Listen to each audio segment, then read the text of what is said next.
Hello বন্ধুরা, তোমরা কেমন আছো? আশা করি সকলেই ভালো আছো। তো আমিও ভালো আছি। তো যাই হোক, ঘুমের থেকে উঠে তাড়াহুড়ো করে রান্না বান্না সেরে অনেকগুলো জামা কাপড় কেচে নিলাম। আর এদিকে ওরা যাবে ওর ঠামার কাছে। ঠামা গেছে পাট নিতে। তো ঠামা বলে গেছে যে আমি কিন্তু থাকবো না, আমি চলে আসবো। তো যাই হোক, এর জন্য এরাও তাড়াতাড়ি করে যাচ্ছে। আবার আমার সাথে, মানে আমার মেয়ে যাবে আমার সাথে একটু বাজার করতে। এর জন্য আমি বলছি যে তাড়াতাড়ি কিন্তু চলে আসবি, তাছাড়া কিন্তু আমাকে ধরতে পারবি না। ওর কাকুর সঙ্গে যাবে ঠামাকে আনতে।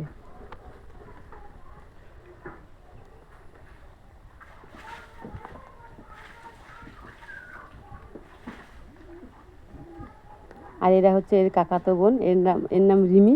আর আরেকজন আছে, তার নাম হচ্ছে কিয়া। ওই যে দেখো, এরা যাচ্ছে ওর কাকুর সঙ্গে ঠামাকে আনতে। তো যাই হোক, এই যে জামা কাপড় কেচে দিয়েছি। তো দেখো জামা কাপড়ে জল পড়ছে। তো যখন আমি সকালবেলা উঠলাম তখন দেখলাম কি সুন্দর রোদ উঠেছে। তাই ভাবলাম যে আজকে যতগুলো জামা কাপড় আছে সব জামা কাপড় আমি কেচে দিব।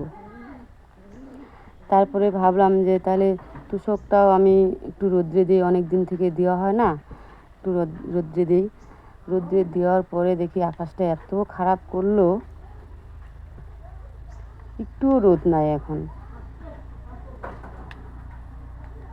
তো আমার রান্না বান্না শেষ। তারপরে এখন আমি যাব আবার ঘাস কাটতে।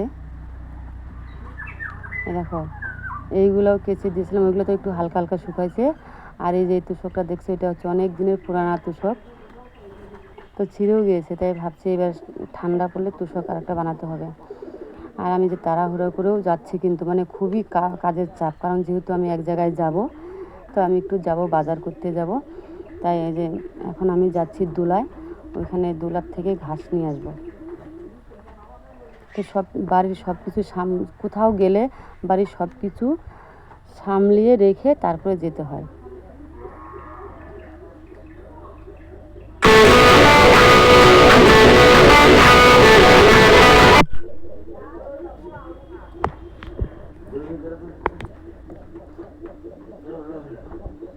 কোথাও বের হলেও আমার চাপ, এই গরু ছাগল সব কিছু সামলে রেখে তারপরে যেতে হয়। আবার যাবে, মেয়েও যাবে, বলছে মা আমিও যাব, তুমি তাড়াতাড়ি করে কাজগুলো সারো, আমি ঠামাকে নিয়ে আসি। তো যাই হোক, এই দুলাবাড়িতে যাচ্ছি।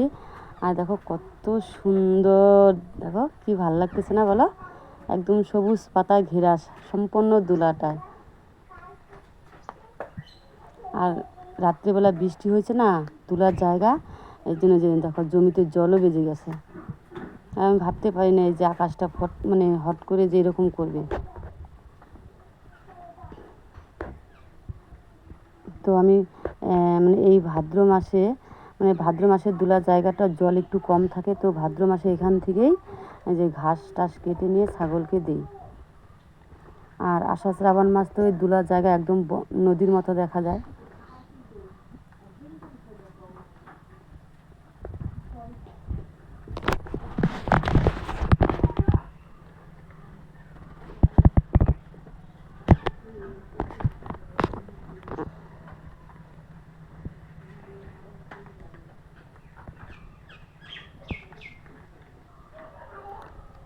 তো অনেক দিন থেকে আমার বাজার যাওয়া হয় না, ভাবছি যাব করে যাওয়াও হয় না।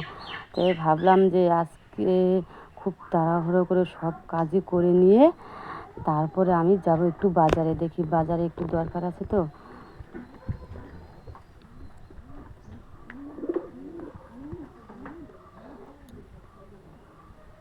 এই তো দেখো, তো রেডি হয়ে গেছি। ওই ঘাস কেটে ছাগলকে দিলাম, গরু বাছুরকে খেত টেত দিয়ে এসে রেডি হয়ে তারপরে আমি এখন যাচ্ছি বাজারে। তো ঘাস কেটে আসার পরে দেখি ফট করে বৃষ্টি নেমে গেল। তো রেডি হয়ে বসে আছি, তারপরে ভালোই বৃষ্টি হলো। তো রেডি হয়ে বসেছিলাম, তাও আধা ঘন্টার মতো বসেছিলাম। বসে থেকে রেডি হয়ে গেলাম বাজারে। তো বাজার থেকে আমি কী কী নিয়ে আসছি সেটাই তোমাদের দেখাবো। তো এই দেখো, আমার জন্য একজোড়া জুতো নিয়ে এসেছি।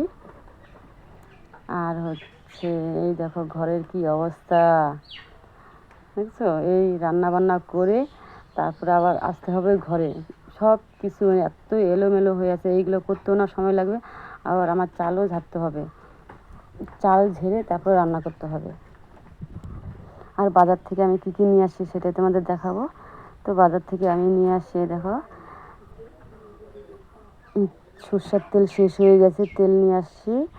আর এই যেটা হচ্ছে লাল শাক, লাল শাকের কি দাম, 5 আটি এনেছি 20 টাকা দিয়ে।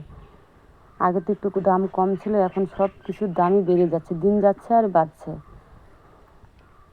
আর যে দেখো চিকেন নিয়ে আসছি, মেয়ে বলছে মা আমার জন্য লেগ পিস নিবা। তো সঙ্গে মেয়েও গেছিলো, ওর ঠামাকে নিয়ে এসে আমাকে ধরতে পারছে, বলে মা তোমাকে আমি ধরছি, এখন আমি তোমার